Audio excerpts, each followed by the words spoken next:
Hey, having a little bit of a stall with the fitness journey, at least in terms of weight. Um, I think there are improvements in some areas, like I think my cardio is getting better. Riding the bike, I'm able to do more at a higher level and stuff like that. But the I've been stuck around like the 239 range, and I don't know. I'm waiting it out right now. I'm not reacting because I kind of already feel like my diet is what I can sustain. So I'm gonna wait. At least give it like I think I've already been stalled for at least a week. Might have been longer. So I can't wait too much longer before I have to try to do something. Either up the cardio or start tightening up the diet a little bit.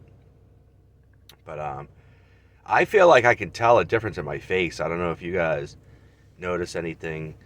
But since I started doing these videos, I feel like my face is a little bit thinner. So I'm working out, lifting weights quite a bit. So um, just the scale weight doesn't tell the whole story, but the scale weight definitely needs to come down because I'm fat enough that even at any kind of a realistic rate of muscle gain, I would still need to be losing weight. So I'm not using that as a cop out, but it is a little bit of a factor. I could be losing weight pretty slowly, but losing fat a little more, quickly than that. But it's definitely not great. But it is what it is. I mean, this is the way it goes. You have some like good weeks where you lose 3 pounds, but then you have other weeks where you don't.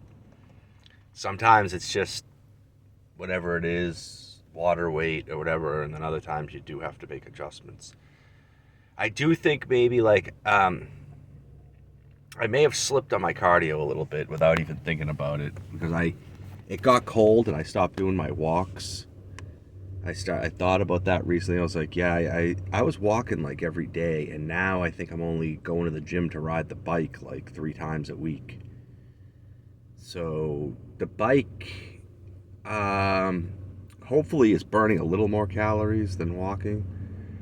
But if it's only 3 times a week, I don't know.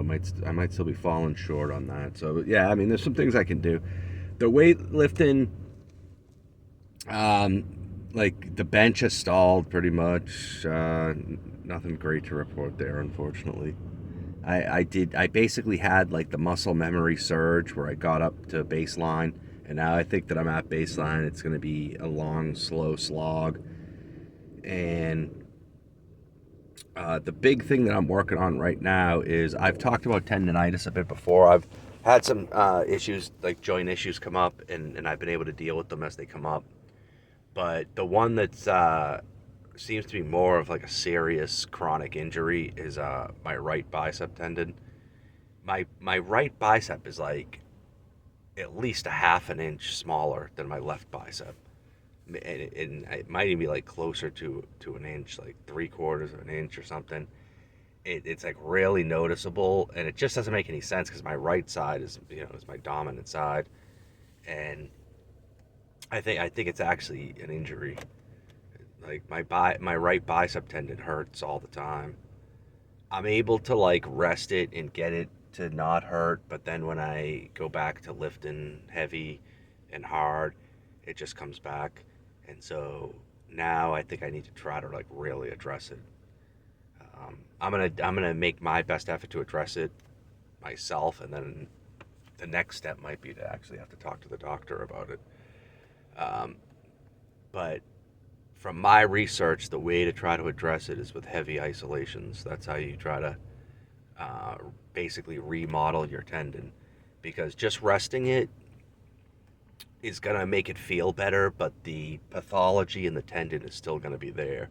The scar tissue that is a weakness in the tendon is still going to be there. The only way to actually fix that is heavy isolations, which will actually start to tear down the scar tissue and rebuild the tendon. And so that's what I'm doing. Throwing some things in that I'm really skeptical makes any difference. Like I'm gonna start eating some Jello around the times that I do my heavy isolation exercise, just to get some collagen. Um, Maybe help with collagen synthesis, but I don't really believe in that shit. I think it's these like collagen supplements. I think it's bullshit because collagen is just a protein. So if you have a high protein diet and you're doing tendon specific training, then you should have collagen synthesis. You do not. People have these crazy ideas that like you eat animal collagen and it goes right into your tendon. It's like, no, your tendon isn't made out of chicken collagen, dude. Your body's going to have to break it down into the amino acids and then build your tendon. So it's not really any more helpful than just having a lot of protein in your diet. You'll have the same amino acids. The only theory of why it could be somewhat helpful is the specific concentration of amino acids. But you have to keep in mind, too, that your body can produce the amino acids it needs. It doesn't only get its amino acids from external sources. It can also break down amino acids and build its own amino acids. And it can even build its own amino acids out of, like, non-proteins, out of... or maybe not non-proteins, but non-meat. Like if you like vegans, obviously build a lot of their own amino acids inside their body because they're not getting a full spectrum of amino acids. There's like what is it? I think there's 2 essential amino acids. I don't know, I haven't read about this in a long time. There are essential amino acids that you do need to get externally. But anyway, going down a different rabbit hole. But my point being that the chances that taking these collagen supplements or taking Jello or anything is any better for tendons than just having a high protein diet, I think is almost zero. But Jello is super cheap. It's not like you're getting scammed out of all this money for a gelatin supplement. You're just eating Jello. And sugar-free Jello is a pretty nice snack anyway when you're on a diet. So it's kind of like, why not? So yeah, I'm going to be working the tendon with high isolation, with a really heavy isolation, isometric work. Oh, did I say isolation before too? Anyway, I meant isometric. Static holds, basically. The science suggests that the best way to train your tendon versus just training the muscle is very heavy isometric holds for 30 seconds. So that's what I'm going to be working on with this bicep. We'll see how it goes because it seems counterintuitive. Like your tendon hurts, so now you're putting this really heavy load on it. But that's what the science says, is that you gotta basically start to break the thing down so that it rebuilds with healthy tissue. And that's it. That's where we're at right now. So yeah, if you have a stall, it's not the end of the world. You just keep going, man. Like it's just such a long-term thing that worrying about things in the short term, letting them get you down is just not good. But yeah, make the adjustment, of course, if you need to. But you don't really need to, start to freak. I mean, I'm still, what is it, 24 pounds down overall, which is fantastic. So even if I don't lose another pound for the next few weeks, I still accomplished something pretty good.